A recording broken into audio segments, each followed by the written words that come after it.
Samantala, pinaghahandaan na ng barangay Gagabutan sa lungsod ng Kawayan ang banta ng bagyong Krising.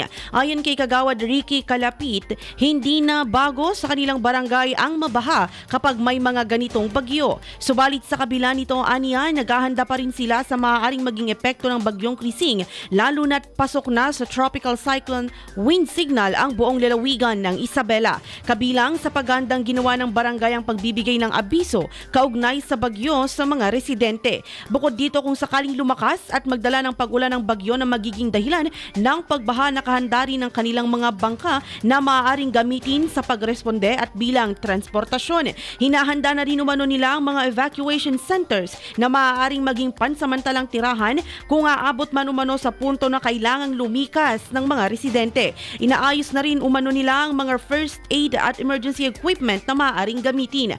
Samantala, isa umanong hamon sa kanila ang ganitong bagyo dahil nadadamay ang kanilang mga tanim na gulay at halaman.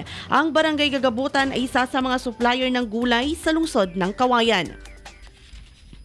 Pinabiso na namin yung mga kabarangay na may parating na bagyo. Tapos yung mga bangka namin, hinanda na namin. Sa amin kasi ma'am, dito nakahanda na yung barangay namin. May mga bahay na up and down, ganun ma'am.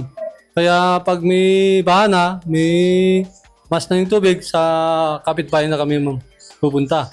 Yung mga iba na talagang wala, sa binuswerte kami. Yung kalamidad ma'am na masisira yung mga maisan namin sa mga gulayan. Masisira yung gulay, masisira yung mais, magtatanim ulit. Ayun mga kabarangay natin, sa dating gawin natin, maganda tayo.